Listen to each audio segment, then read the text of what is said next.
get in the habit of saying yes and no. And then you have frequently asked questions.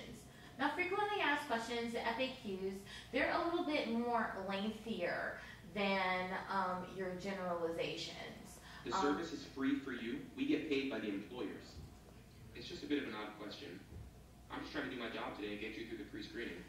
You are still looking for a job, correct? Okay. I'm going to send you out one job of the day, every day, that best matches what you're looking for. Now, if you like the job, go ahead and click apply now.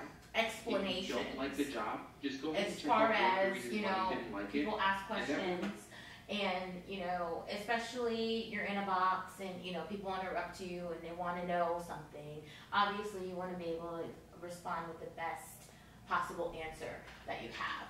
And so all of these have cut points. And so you're able to, why do I have to talk to you right now? It was through gig ads. And so it's just a re-explanation. So there's a lot of different ones. There's everything from live free to screen apps to it's all going to be sent out by how do I get my job and it's to I don't want a job and I would only want to work down the street. After this call, I'm going to be sending you out an email so you can finish up your registration and log on. Pretty much every anticipated response. Our system's actually going to Every anticipated question, frequently asked question, is going to be in this. That's kind of like your go-to. How do you guys handle like this the off-the-wall type stuff that they throw at you? It has a lot to do with call control. Okay. And call control is huge in SalemakerTraining. And the biggest thing is you want to ask a question. So usually, if somebody asks me an off-the-wall question, if it's related to the job or the process, I'll ask them. Did you get a text message, or were you just trying to apply for a job online? And then I'll follow up. When you started applying online, it was through gig ads. Or if it's something just like really erroneous because they're trying to test me. When you started applying online, it was through.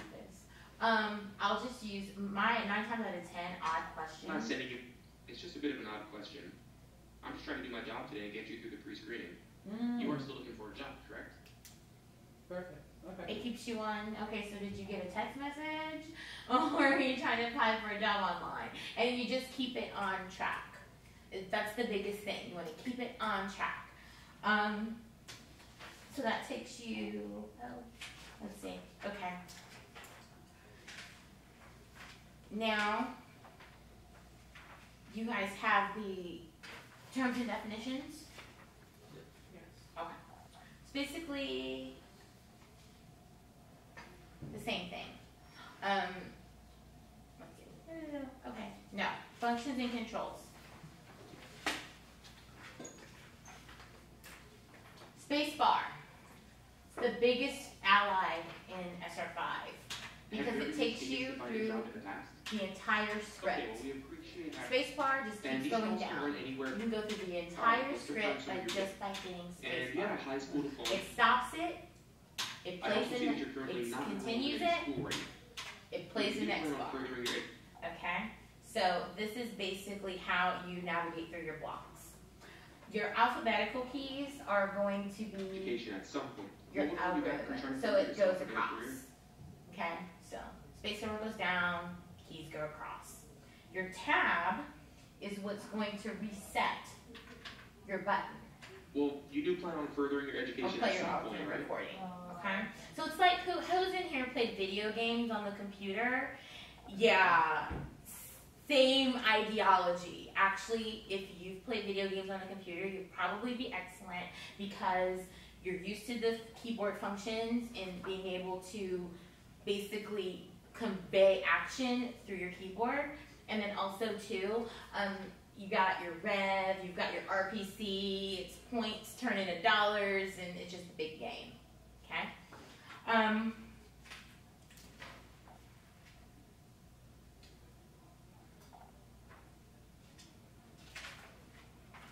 Mouse over is kind of what I was doing.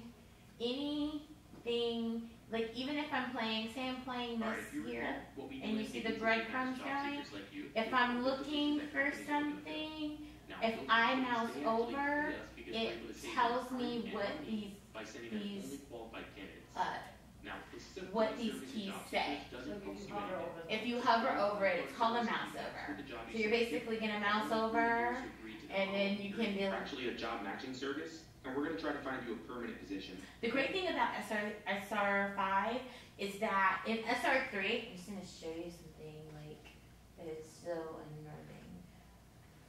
Hey, I'm having some trouble. And these calls here. are in My son's in a conversation. Maybe mom will do it. Oh my god. Yeah, try making a mistake there. Yes. Somebody did that to me twice. But here, We only ask that you provide. So can you commit? If you don't mind me Can't do asking, it. why did you stop it? it just stops one recording and plays the other recording. Okay? So that was the upgrade. Yes, and once again, it just shows the progression, Okay. from where we were It's more to controlled. where we are. It's very controlled. And again, it's really about being controlled, efficient, quality, everything is right there. It's a streamlined process so that you're able to be most efficient on your calls as possible. You're not having a lot of dead air and silence. You're, being able to space bar through it and just keep going. It's easy. And it's so funny because, before there were people who, I was one of the last people to go from SR3 to SR4, and that was the biggest change. And they're like, I don't see how you do this. I don't understand it. I was like, no, but it's so easy. Now I'm like, oh my God, I don't even see how, this is so How much you easier. did that, I look like brain surgery over there. And then you have your arrow keys. Now, when I do training, I really am a big proponent of no mouse, just arrows, because it's going to help you as far as, again, going back to the video game, obviously you're going to get more, if I try to use my mouse and I go down versus I'm going down with my arrow keys. So it's up, down, and then you're over, across, put you to different tabs and do different things. So, we were in the script, but we have in-call, which is basically your opt-out. You've got your no email, somebody call in and they didn't even get their email, they can't find it. There's a verbiage for that, call back, and previously processed people. So you guys do callbacks too. yeah, if somebody doesn't have the 25 to 30 minutes to speak, obviously there's ways around it, but if they really need a call back, then we offer them a call back, yes, and there's callback language as well, so, Hey, this is Will with Giggets. I'm returning a call regarding a job you applied for online. How are you doing today? Okay, that's good to hear. Okay, the call's being recorded for compliance purposes. So when we last spoke, you told me to give you a call back when you had a little more time. Do you have the 25 or 30 minutes or so for me to help you out today? All right, give me just a second while I try to pull up your information, okay? okay? And then you've got your numeric keys as well. 9. These, it actually plays the number that it represents. They're not so much prevalent. Back in SR3, you had to use them, when you're transferring and you had to give an ID number or something. You had to use those. Now it's all key bound already, and it's just in a nice little package, and you just click the button. But it's still helpful. Somebody tests you and you're like, what time is it there? 9.